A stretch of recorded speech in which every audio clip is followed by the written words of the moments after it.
Shalom Bapak Ibu Saudara yang sangat dikasihi Tuhan. Selamat pagi, bersama kembali dengan saya Albert di dalam Daily Devotion yang saya beri judul Disiplin Rohani, yang terambil dari Mazmur 50 ayat yang ke-15 yang berbunyi demikian: Berserulah kepadaku pada waktu kesesakan, aku akan meluputkan engkau dan engkau akan memuliakan aku. Bapak Ibu Saudara, ketika kita sedang berada di cuaca yang sangat dingin, kita dapat mengenakan jaket supaya tubuh kita menjadi hangat. Namun jelas bahwa jaket tidak menghentikan hawa dingin tersebut, melainkan jaket membuat tubuh kita menjadi hangat. Dan ketika sedang hujan deras, kita dapat mengenakan jas hujan. Ketika mengenakan jas hujan pun jelas bukan berarti hujan langsung berhenti, karena jas hujan tidak difungsikan untuk menghentikan hujan, melainkan jas hujan membuat tubuh kita terlindungi dari hujan atau air, sehingga kita tidak perlu kedinginan atau menjadi masuk angin. Nah, analogi sederhana ini bisa membuat kita memahami mengenai arti dari disiplin rohani seperti yang kita lakukan, yaitu doa, membaca firman, atau beribadah dalam perspektif yang benar. Kita sering mendengar orang berkeluh kesah seperti, "Ya, saya sudah berdoa, mengapa keadaan tidak berubah? Saya sudah membaca firman Tuhan dengan teratur, tetapi mengapa saya tidak juga mengalami sebuah mujizat? Saya sudah rajin beribadah, tetapi mengapa tidak ada sesuatu pun yang terjadi?" Mirip dengan analogi di atas, bahwa doa, firman Tuhan, atau ibadah tidak selalu mengubah suatu keadaan. Namun, walau tidak selalu mengubah keadaan, bukan berarti disiplin rohani yang kita lakukan itu menjadi sia-sia.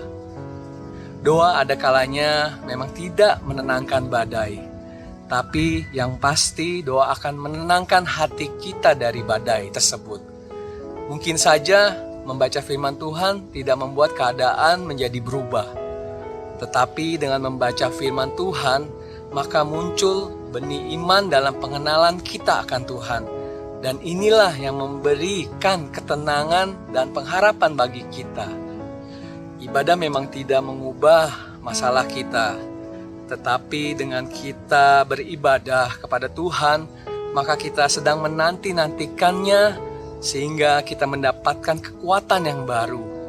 Dan dengan kekuatan yang baru itulah kita dapat cakap menanggung segala perkara bersama dengan Tuhan.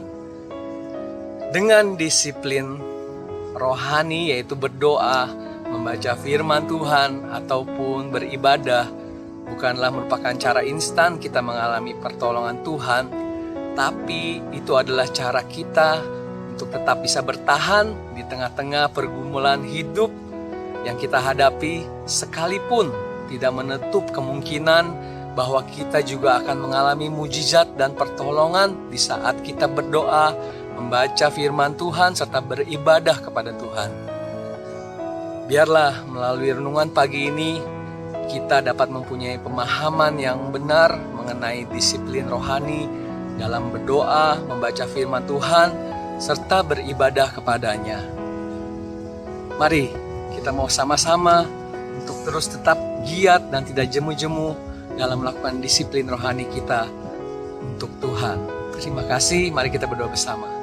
Bapa di surga, terima kasih buat firman-Mu, buat renungan pagi ini yang mengingatkan kami untuk kami terus Tuhan, untuk melakukan disiplin rohani kami dari hari demi hari Tuhan, sehingga kami boleh terus semakin kuat di dalam Engkau, dapat menghadapi segala tantangan dalam kehidupan kami bersama dengan Engkau, karena kami dapat melakukannya dengan kekuatan yang daripada-Mu. Terima kasih Tuhan, Kau pimpin sepanjang hari ini yang kami lalui, biar apapun yang kami kerjakan, kami boleh melakukan seturut dengan firman-Mu. Dan di dalam nama Yesus kami berdoa ucap syukur, haleluya, amin. Shalom, Tuhan Yesus memberkati kita semua.